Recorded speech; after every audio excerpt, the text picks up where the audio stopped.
Hello guys, good morning. நான் தான் நான் உங்கள் Muhammad. Welcome to AMM trading FFA. நம்ம சேனலை தொடர்ந்து சப்போர்ட் பண்ணுற அனைத்து நல்ல உலகம் நன்றி. இதே ஆதரவு எப்போ உங்களுக்கு நம்புகிறேன். ஸோ இன்றைக்கி 4th டிசம்பர் இல்லையா, தேர்ஸ்டே, வியாழக்கிழமை, சென்செக்ஸோட எக்ஸ்பைரி. ஸோ அதை பார்க்க முன்னாடி வழக்கம் போல் குளோபலில் எந்த மூமெண்ட் இருக்குது, நம்ம மார்க்கெட்டை எப்படி அஃபெக்ட் பண்ணும் அப்படிங்கிறத பார்த்துட்டு அதுக்கப்புறம் நம்ம சென்செக்ஸு, நிஃப்டி, பேங்க் நிஃப்டியோட முடிச்சுக்கலாம். ஸோ அந்த வகையில் ஃபர்ஸ்ட் ஆஃப் ஆல்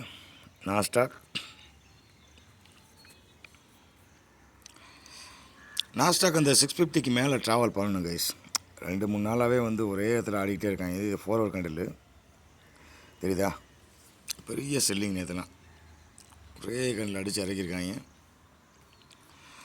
இந்த இடத்துல பாருங்களேன், ஒரே கண்ணில் அடித்து இறக்கி நேற்று 4:30 மணிலேருந்து அதுக்கப்புறம் அடுத்த 4 ஹவர்ஸ்லேயே பிக்கப் பண்ணிட்டாங்க. அடுத்த 1 ஹவர் கழிச்சு.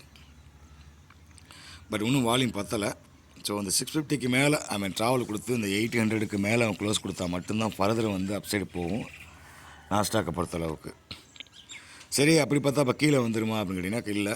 இந்த கீழே ஒரு சின்ன ஒரு பாக்ஸ் இருக்கு இல்லையா, அது அந்த 500 பாக்ஸ், அது கொஞ்சம் ஹெவி. 24,522 24,500 550 இந்த ரேஞ்சு. இந்த ஒரு 30 பாயிண்ட் 25 பாயிண்ட் இருக்கு இல்லையா, இந்த ரேஞ்சுக்குள்ளே எங்கேயா வேணாலும் வண்டியை திருப்பலாம். ஸோ அந்த ஒரு கான்செப்டில் தான் வண்டி நிற்கிது. அதை உடச்சா மட்டும்தான் ஃபர்தர் ஃபால் எதிர்பார்க்க முடியும். அதுவும் பெரிய ஃபாலாக இருக்கும். மேலே 650 உடச்சிட்டாங்க அப்படின்னா ஃபர்தர் அப்சைடு போகிறதுக்கு பாசிபிலிட்டிஸ் அதிகம். ஏன்னா இப்போ மிடில் நிற்கிது வண்டி. ஆல்ரெடி அவன் பாட்டம் மோட்டில் தான் வந்திருக்கான், தெரியுதா. 23,850லேருந்து தான் பிக்கப் ஆகி வந்துக்கிட்டு இருக்கு. ஸோ இங்கே ஒரு சின்ன கன்சல்டேஷன் ஆகிட்டுருக்கு. அதை பற்றி ஃபீல் பண்ண வேண்டிய அவசியம் இல்லை. கண்டிப்பாக மேல் நோக்கி தான் போகிறதுக்கு பாசிபிலிட்டிஸ் இருக்க மாதிரி தான் எனக்கு தெரியுது. உங்களுக்கு எப்படி தெரியுங்கிறத கமெண்டில் சொல்லுங்கள். ஸோ டவ் ஜோன்ஸ் சேம் அதே தான். சேனலை விட்டு வெளியே போனாங்க. பெரிய சேனல் பாட்டம் முடிச்சாங்க. பாட்டம் முடித்து அப்படியே வந்தாங்க.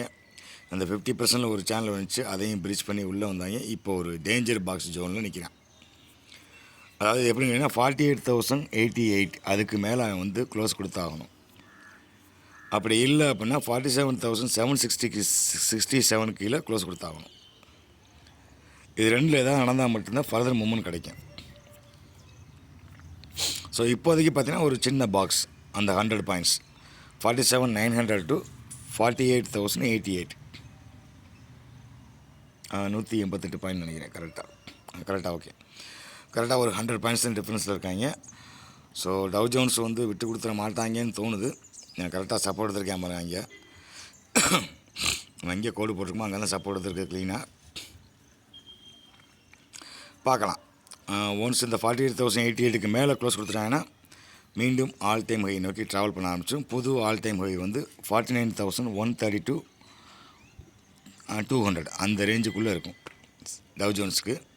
அது இந்த வாரம் கண்டிப்பாக நடக்குங்கிறது என்னோடய எக்ஸ்பிரஷனாக இருக்குது. பார்க்கலாம்.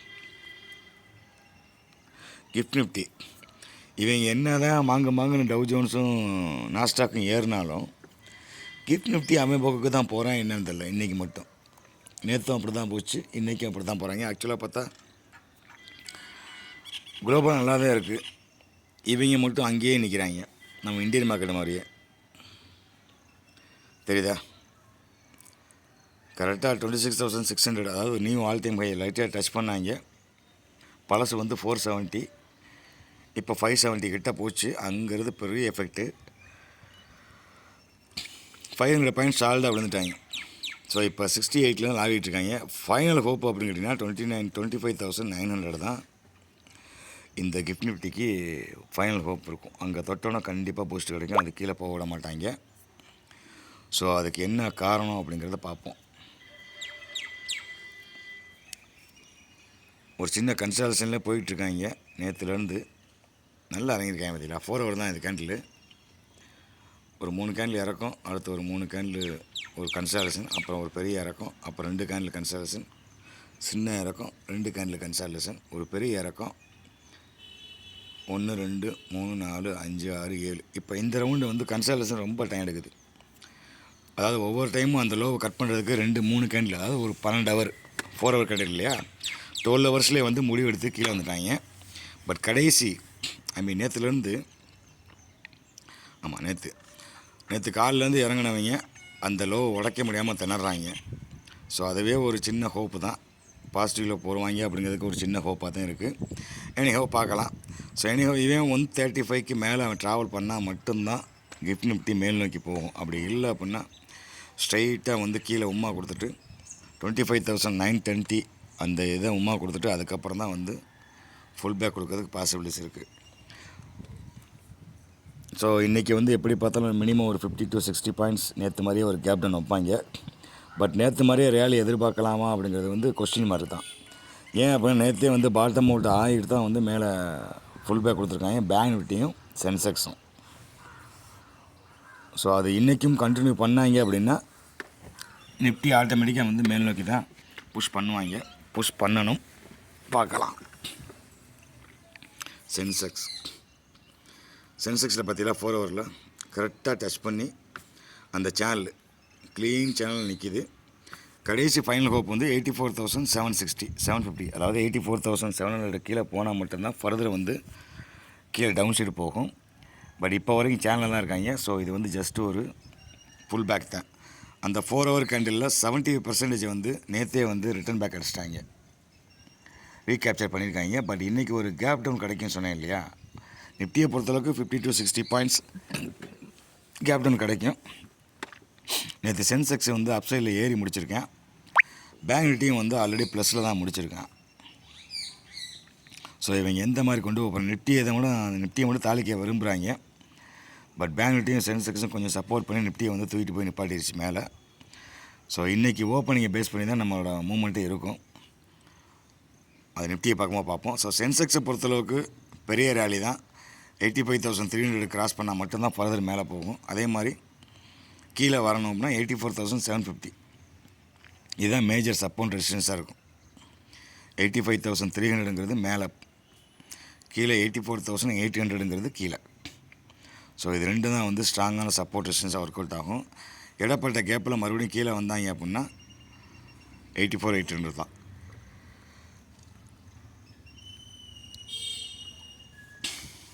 ஸோ ஆல்ரெடி நேற்றே வந்து 500 வந்து ஸ்ட்ராங் பண்ணிட்டாங்க. 84,500 வந்து ரொம்ப ஸ்ட்ராங் பண்ணிட்டாங்க நேற்று கால் சைடில். அதே மாதிரி புட் சைடில் பார்த்தீங்கன்னா 86,300 ஸ்ட்ராங் பண்ணி வச்சுருக்காங்க. ஸோ ரெண்டு பக்கமும் மேலே டார்கெட் அடிச்சிருக்காங்க. ஸோ இன்றைக்கி பிரீமியத்தை கரைக்கத்தான் வாய்ப்பு அதிகமாக இருக்கும். ஒருவேளை கால் சைடு ஹோல்டு பண்ணியிருக்கீங்க அப்படின்னா கொஞ்சம் கஷ்டம். இன்றைக்கி காலையில் சென்செக்ஸ் எக்ஸ்பைரியில் எடுத்திருந்தீங்கன்னா நான் காலையிலே வந்து கரைச்சிட்டு தான் அதுக்கப்புறம் தான் ஏற்றுவாங்க. ஸோ அதனால் ஹோல்டிங் வைக்காதீங்க சென்செக்ஸை பொறுத்தளவுக்கு.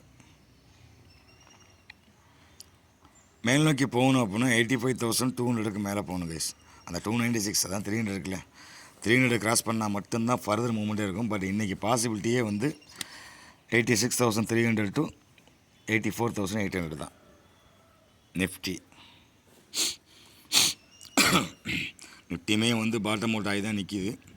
ஸோ அதனால தான் சொன்னேன் இன்றைக்கும் இறக்க மாட்டாங்க அப்படின்னு. பட் இன்றைக்கி சைடு வேஸ்லேயே கொண்டு போகிறதுக்கும் பாசிபிலிட்டிஸ் இருக்குது. அந்த லக்கிலே கன்சல்டேஷன் ஆகிட்டு, அதாவது எப்படின்னா 26,000க்கும் 25,900 இதுக்குள்ளேயே தான் ஆட்டுறதுக்கும் பாசிபிலிட்டிஸ் இருக்குது. இப்போ 81 பாயிண்ட்ஸ் ஏறி இருக்காங்க இல்லையா, அதுதான் வந்து கேப் டவுனாக கிடைக்கும். இன்றைக்கி திருப்பி 900 வந்துட்டு மறுபடியும் ஃபுல் பேக் கொடுத்து அப்படியே போய் இந்த 26,033,102 இது ரெண்டையும் தாண்டினா மட்டும்தான் ஃபர்தர் வந்து நிற்காத வண்டி. அடுத்த ரவுண்டு வந்து வண்டி பட்டையை கிளப்பி இந்த நியூ ஆல் டைம் ஹை நோக்கி ட்ராவல் பண்ண ஆரம்பிச்சிடும். அடுத்து நிஃப்டிக்கு நியூ ஆல் டைம் ஹைனா 26,910 அதை நோக்கி ட்ராவல் பண்ண ஆரம்பிச்சிடும். ஒன்ஸ் இந்த 26,325 அதுக்கு மேலே ட்ராவல் கொடுத்துட்டாங்கனாலே வேலை முடிஞ்சிருச்சு. அதாவது 102 கிராஸ் பண்ணிடுச்சுனாலே அடுத்து ஃபர்தராக வந்து 325 அதை நோக்கி ட்ராவல் பண்ணிடும். ஒன்ஸ் அதை ட்ராவல் பண்ண ஆரம்பிச்சிட்டாலே வந்து ஃபர்தராக வந்து பெரிய லாங் இருக்குது. 550 தான் அடுத்து போய் நிற்கும். ஸோ அநேகமாக இன்றைக்கி அது நடக்கும். இன்றைக்கி வந்து 105க்கு மேலே இந்த 150க்கு மேலே வண்டியை நிப்பாட்டுவாங்கன்னு தோணுது. கீழே போனாலும் மேலே நோக்கி வருவாங்க அப்படிங்கிறது என்னோடய எக்ஸ்பிரஷனாக இருக்குது. ஏன்னா ஆல்ரெடி பாட்டம் அவுட் ஆகிருக்கு. சென்செக்ஸும் ஆல்ரெடி பாட்டம் அவுட்லேருந்து ஃபுல் பேக் கொடுத்துருக்காங்க. ஸோ நெக்ஸ்ட்டு பேங்க் நிஃப்டி பார்க்கலாம். பேங்க் நிஃப்டியும் சேம் கான்செப்ட், சென்செக்ஸ் மாதிரியே தான் தெரியுதா. அந்த சேனலில் கரெக்டாக சப்போர்ட் தான் நிற்கிது. ஸோ இவனுக்கும் அதே ரேஞ்சு தான் 58,900லேருந்து 59,400 இந்த ரேஞ்சுக்குள்ளே தான் இருக்க போகுது. அப்படியே கீழே வந்தாலும் சேம் 59,000 தான். சரியா? 59,000 ஸ்ட்ராங்கான சப்போர்ட் ஒர்க் அவுட் ஆகும். அதாவது 300 பாயிண்ட் பேங்க் நிஃப்டியை பொறுத்தளவுக்கு அதுதான் ஸ்ட்ராங்கான சப்போர்ட். அதை உடைக்காத வரைக்கும் பஞ்சாயத்தில், அதை உடைச்சா மட்டும்தான் ஃபர்தர் நேராக ஒரு 500 பாயிண்ட்ஸ் கீழே விழுகும். 58,400 வரைக்கும் ட்ராவல் ஆகும். எப்போ அப்படின்னா இந்த 58,925 கிராஸ் பண்ணால் மட்டும். இது எல்லாமே நம்மளோட அனலைஸ், நம்மளோட வியூ தான். உங்களோட வியூ, உங்களோட தாட் என்னங்கிறத வந்து கமெண்டில் பதிவு பண்ணுங்கள். கண்டிப்பாக நான் ரிப்ளை பண்ணுவேன். நிறைய பேர் வந்து சப்ஸ்கிரைப் பண்ணாமல் பார்த்துக்கிட்டீங்க. மறக்காமல் ஒரு சப்ஸ்கிரைப் பண்ணி தட்டி விட்டுருங்க. நம்ம லெவல்ஸ் கண்டிப்பாக உங்களுக்கு யூஸ்ஃபுல்லாக இருக்கும்னு தோணுது. அப்படி ஏதாவது இருந்துச்சு அப்படின்னா கமெண்டில் பதிவு பண்ணுங்கள். Thank you guys. தேங்க்ஸ் ஃபார் வாட்சிங். மறக்காமல் ஒரு லைக், ஒரு சப்ஸ்கிரைப், ஒரு ஷேர்.